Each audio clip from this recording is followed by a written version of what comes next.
Ininspeksyon ng Labor Department ng isang Chinese-style food chain sa Davao City na kamakailan nag-viral dahil sa sapilitan umanong paglalako ng crew nito.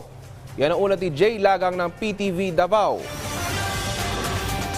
Nag-viral sa social media noong Nobyembre ang video kung saan makikita ang service crew na si Sheila May Ongkay na naglalakad sa isang residential area sa Davao City upang mabenta ang produkto galing sa pinagtatrabahuan niyang fast food chain sa mall sa Ecoland. Paraan umano ito ni Sheila upang makatulong sa pagpapataas ng sales ng kanyang pinagtatrabahoang kumpanya. Ngayong Desyembre, kinumpirma ni Sheila na nag-resign na siya sa trabaho. Ngunit nilinaw niya na hindi siya tinanggal ng kanyang employer.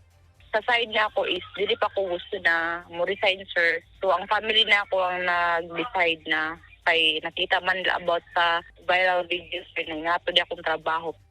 Ayon kay Sheila, hindi kasama sa kanyang trabaho sa araw na nakunan siya ng video ang outside of store na pagkuha ng orders na trabaho naman talaga umano ng kanyang kasama na nag-day off. Katong mag-door-to-door ko, sir, is human ako ato nga trabaho. So, kasi na time is, kauban na ako ato, di off manggod niya ato nga time. Tapos, ako ang ipuli. Kumbaga, ako lang na timingan, kumbaga, sa vlogger. Mas pinili din muna niyang magpahinga sa ngayon bago maghanap ng bagong trabaho. Kinumpirma naman ng Department of Labor and Employment Region 11 na tapos na ang isinagawa nilang inspeksyon sa Chinese-style fast food chain kung saan nagtatrabaho si Sheila. At kasalukuyan na lamang nilang kinukonsolidate ang resulta ng isinagawa nilang investigasyon. There are standards that we have to follow.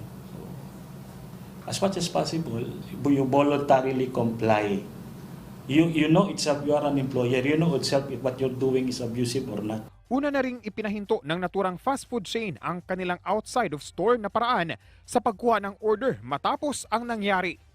Mula sa PTV Davao, Jay Lagang para sa Bayan.